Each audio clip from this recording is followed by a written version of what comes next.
और आज जो हम करने वाले हैं पीवाईक्यू वो करेंगे हम ओलिकर वंश के। ओलिकर वंश के हम करेंगे पीवाईक्यू।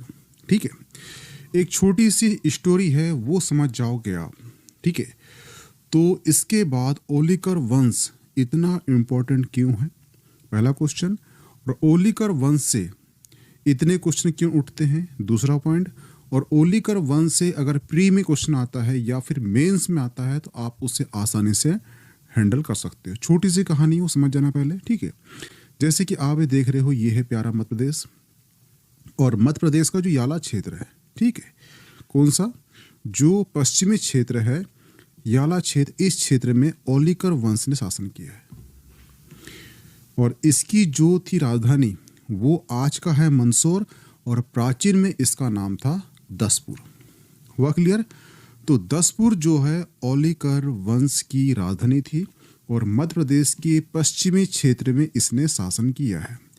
अब ये इतना इम्पोर्टेंट क्यों है, ये कहानी समझना होगा आपको। ये 3 इमेज से, बस ये 3 इमेज है और उसमें एक कंटेंट और छूट गया है, वो है दसपुर अभिलेख। आपने 3 इमेज और ये दसपुर अभिलेख ये समझ गया तो समझ जाओगे कि आप ओलिकर वंश को आसानी से समझ जाओगे और इस टॉपिक से जितने भी क्वेश्चन उठेंगे उसे आप आसानी से हल कर सकते हो। जैसे देखना, ये है ओलिकर वंश याला क्षेत्र मध्य प्रदेश में, ये है गुप्त साम्राज्य और ये है मिहिर कुल, यानी कि ये है हुणा। हुआ क्लियर?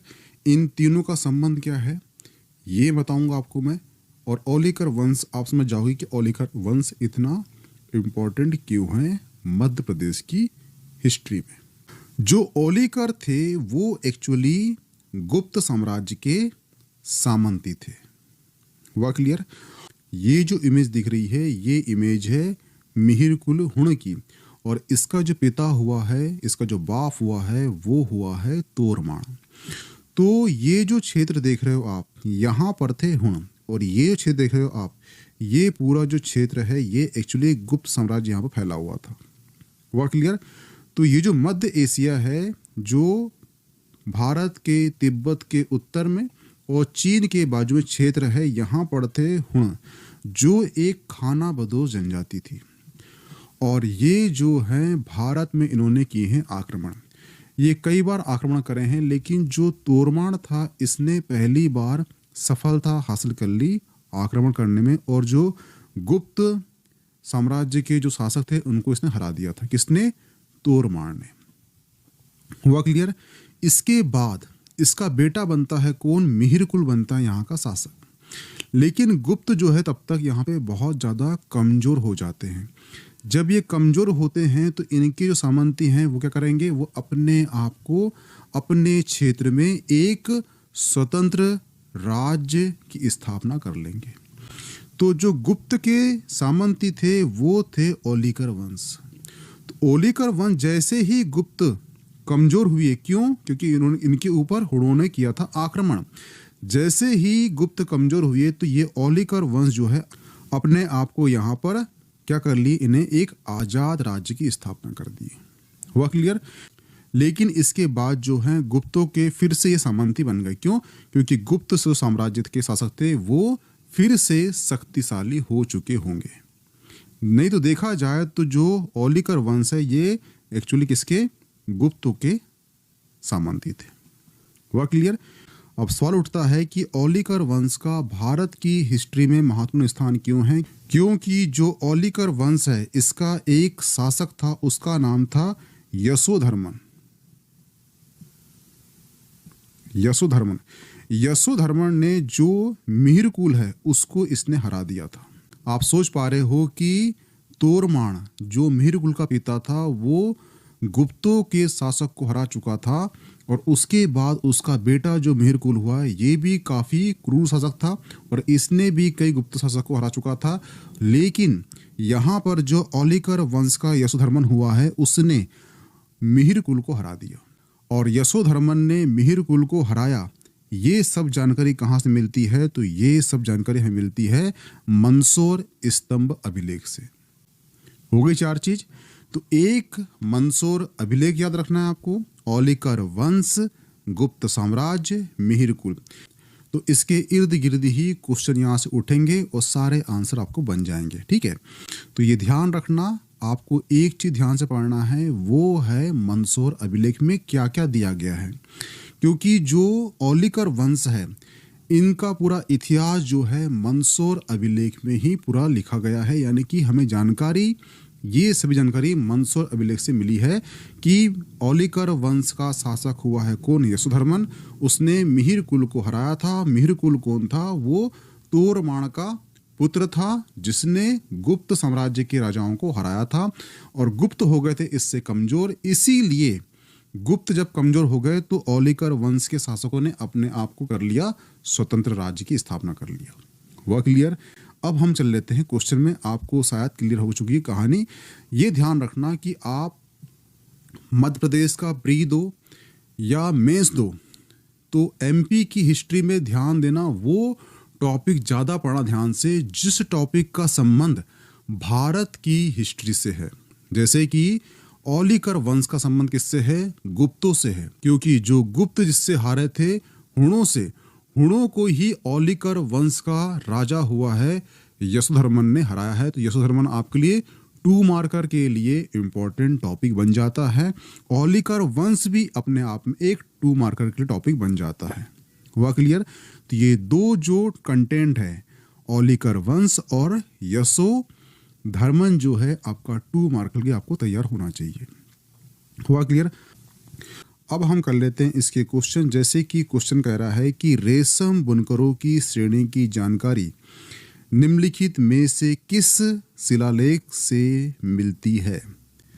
तो बता चुका हूं मैं कि जो औलिकर वंश है इन सब की जानकारी कहाँ से मिलती है, वो मिलती है दसपुर अभिलेख से। जो दसपुर है वो प्राचीन दसपुर है, लेकिन आज का वो मंदसौर है। हुआ क्लियर?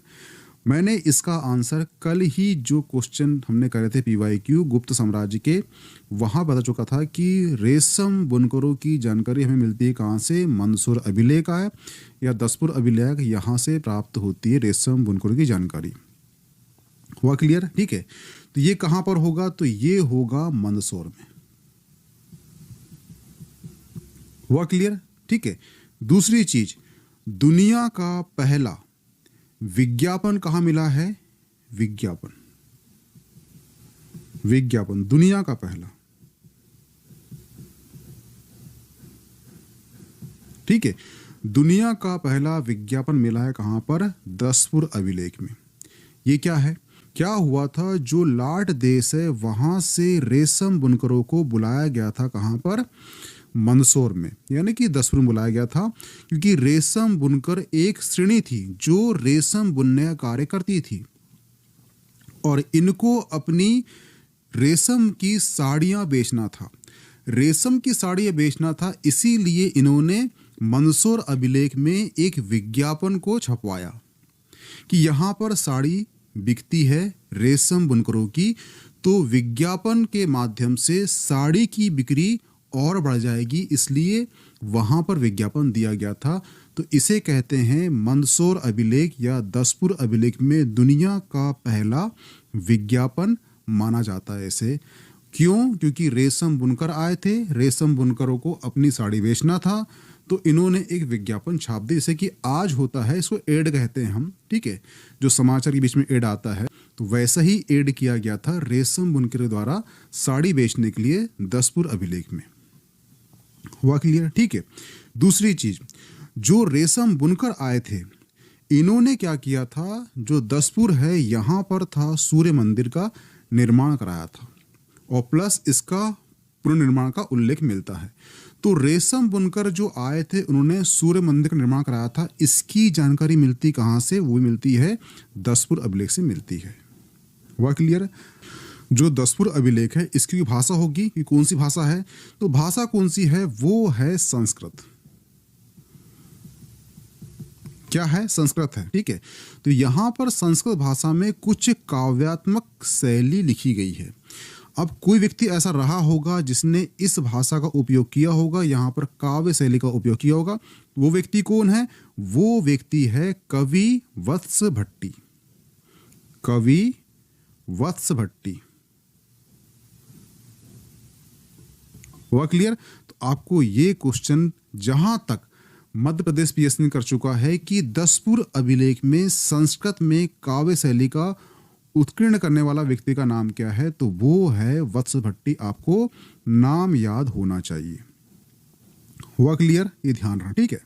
सवाल उठता है कि जो मंदसौर है ये कौन सी नदी के तट के किनारे स्थित है, तो जो मंदसौर है यहां पर एक नदी है, उस नदी का नाम है स्यूना नदी। कौन सी नदी है? स्यूना नदी के तट पर स्थित है मंदसौर। ध्यान रखना, ठीक है। अब यहां पर क्या है, औलिकर वंश ने शासन किया है, इसलिए ये क्वेश्चन यहां से उठता है, ठीक है। सबसे मोस्ट आईएमपी ध्यान रखना कि जो दसपुर शिलालेख है यहां से जो कुमार गुप्त है, जो कुमार गुप्त है, गुप्त शासक, इसको यहां पर बोला गया है संपूर्ण पृथ्वी का शासक कहा गया है, यानी कि इसे यहां बोला गया है कुमार गुप्ते पृथ्वी प्रशस्ति। क्या बोला गया है? कुमार गुप्ते, कुमार गुप्ते पृथ्वी प्रशस्ति, ठीक है। ये बोला गया है कहां पर? ये बोला गया है कुमार गुप्त को दसपुर शिलालेख में। कभी आपको क्वेश्चन आ जाए कि कुमार गुप्त को संपूर्ण पृथ्वी का शासक किसमें कहा गया है, तो वो दसपुर शिलालेख में कहा गया है। ये ध्यान रखना, ठीक है। अब यहीं से जितने क्वेश्चन बता चुका हूं मैं, इतने ही से ही क्वेश्चन उठे हैं अब तक, और यहीं से क्वेश्चन उठेंगे। पहला क्वेश्चन उठेगा आपसे कि रेशम बुनकर की जानकारी कहाँ से मिलती है, तो वो मिलती है दसपुर शिलालेख से। दसपुर पहले क्या था, तो वर्तमान का ये क्या है, ये मंदसौर है। मंदसौर कौन सी नदी के तट में स्थित है, तो वो है नदी स्यूनी।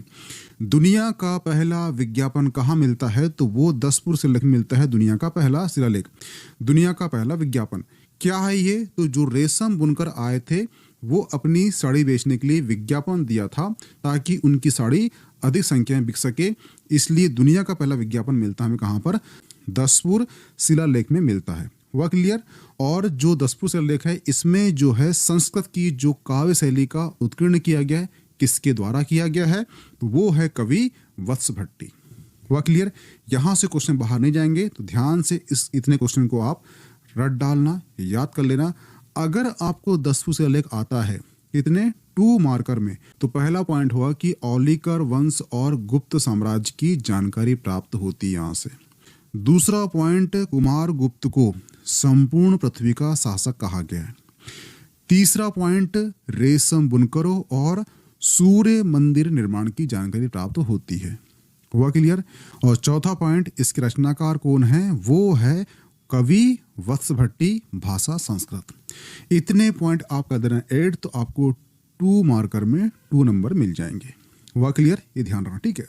औलिकर राजवंश किस स्थान से संबंधित है, तो मैं बता चुका हूं कि मध्य प्रदेश का जो मंदसौर जिला है वर्तमान का, ये प्राचीन में था दसपुर, जहां पर औलिकर राजवंश ने शासन किया है। तो इसका आंसर हो जाएगा ऑप्शन ए, राजवंश, ठीक है। ये ध्यान रखना कि जो औलिकर वंश का जो संस्थापक है वो एक्चुअली नाम है उसका क्या, नरवर्मा। जो नरवर्मा है ये एक्चुअली औलिकर वंश का प्रारंभिक शासक है। इसके पिता की जानकारी देता है ये कहां पर, मंदसौर अभिलेख में। लेकिन ध्यान रखना कि ये ओनली जानकारी देता है कि मेरे पिता के पिता ये हुए हैं, लेकिन औलिकर वंश का जो वास्तविक संस्थापक कहलाएगा वो कहलाएगा नरवर्मन। हुआ क्लियर? जिसने मालवा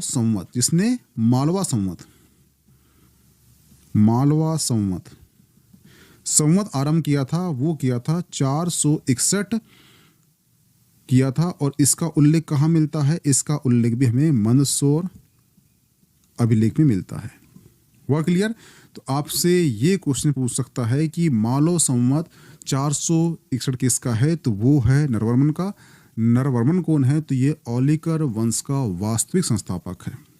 और आपसे क्वेश्चन कर लिया है कि सबसे प्रतापी शासक कौन सा है, तो वो है यशोधर्मन, जिसने हुण नरेश कौन सा मिहिर कुल को हराया था। हुआ क्लियर? ये ध्यान रख, इसका आंसर क्या आएगा? ऑप्शन ए हो जाएगा। ठीक है, जैसे आप देख रहे हो ये पूरी जानकारी बता चुका हूं मैं आपको। ठीक है, इसे आप पढ़ लेना। ये पीडीएफ जो है आपको मिल जाएगी मीमांसा एकेडमी के टेलीग्राम ग्रुप में। जो मैं बता चुका हूं उसका सारा मैंने यहाँ पे सार लिख दिया। ठीक है, किस नगर का प्राचीन नाम दसपुर था? बता चुका हूं कि दसपुर है वर्तमान का मंदसौर। ऑप्शन बी सही हो जाएगा। ठीक है, हुण नरेश मिहिर कुल को परास्त करने वाला यशोधर्मन का संबंध किस राजवंश से है? ये क्वेश्चन जो है टेक्ससन एग्जाम 2022 में आ चुका है। वो कौन सा वंश है? तो वो है औलिकर वंश। बता चुका था मैं कि तोरमाण का पुत्र हुआ है मिहिर कुल। मिहिर कुल को हराया था किसने? यशोधर्मन ने। और जो यशोधर्मन है वो एक्चुअली औलिकर वंश का सबसे प्रतापी शासक है। हुआ क्लियर? औलिकर वंश का प्रारंभिक शासक कौन सा है? तो वो है नरवर्मा। हुआ क्लियर? हुण शासक मिहिर कुल औलिकर वंश का शासक के द्वारा पराजित हुआ था। तो ये क्वेश्चन का आंसर क्या है? वो है यशोधर्मन। ऑप्शन सी सही हो जाएगा। ठीक है, निम्नलिखित में से किस अभिलेख में तंतुवाय श्रेणी का विवरण मिलता है?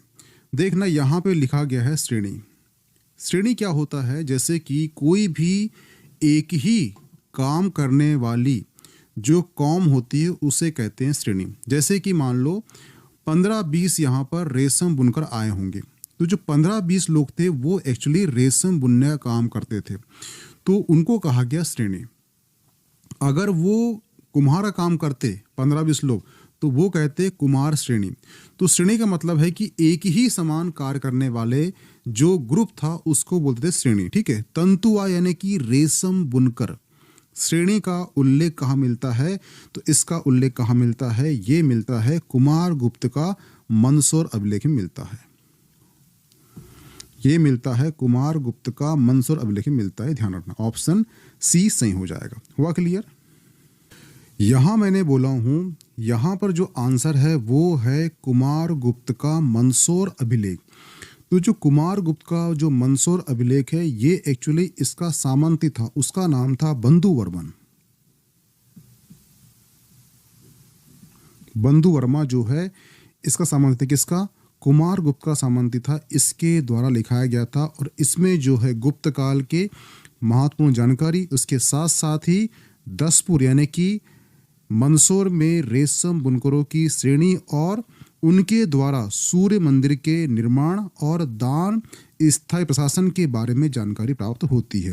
हुआ क्लियर? तो इसका आंसर क्या है? वो है ऑप्शन सी। और जो बंधु वर्मा है ये भी कंटेंट आपको याद होना चाहिए। मंदसौर अभिलेख की रचना किसने की थी? तो बता चुका हूं मैं कि मंदसौर अभिलेख जो है संस्कृत भाषा में वहां पर काव्यात्मक शैली का उपयोग किया गया है। जिसके रचनाकार कौन है? वो है ऑप्शन सी वत्स भट्टी। हुआ क्लियर? ये ध्यान रखना। किस ऐतिहासिक अभिलेख में सूर्य मंदिर निर्माण का उल्लेख मिलता है? बता चुका मैं आपको कि जो रेशम बुनकर आए थे लाट प्रदेश से, लाट देश से, उन्होंने सूर्य मंदिर बनवाया था मंदसौर में। तो रेशम बुनकर की जानकारी प्लस सूर्य मंदिर के निर्माण की जो पद्धति है ये हमें कहाँ मिलती है? ये मिलती है हमें मंदसौर अभिलेख में। ऑप्शन सी सही हो जाएगा। हुआ क्लियर? यशोधर्मन के शोधनी शिलालेख के लेखक कौन हैं? बता चुका हूँ मैं आपको कि एक अभिलेख है मंदसौर अभिलेख और दूसरा अभिलेख है वो है शोधनी शिलालेख। ये दोनों शिलालेख का संबंध किससे है? वो है औलिकर वंश से। और जो यशोधर्मन है उसका है शोधनी शिलालेख और इसके लेखक कौन है? इसके लेखक है वासुल कवि। ऑप्शन बी सही हो जाएगा। हुआ क्लियर? ये जो क्वेश्चन है इस क्वेश्चन का आंसर आप कमेंट बॉक्स में कमेंट करना कि रेशम बुनकर और बंधुवर्मा के दसपुर शिलालेख के संदर्भ में कौन सा कथन असत्य है। तो औलिकर वंश से इतने क्वेश्चन अब तक आ चुके थे, सभी समाप्त होते हैं। तो आप समझ चुके होंगे कि औलिकर वंश भारत प्लस मध्य प्रदेश की हिस्ट्री में इतना महत्वपूर्ण स्थान क्यों रखती है। मिलते हैं नेक्स्ट टॉपिक में। इसकी पीडीएफ मिल जाएगी आपको मीमांसा एकेडमी के टेलीग्राम ग्रुप में, तो प्लीज ज्वाइन कर लीजिए। Okay, thanks.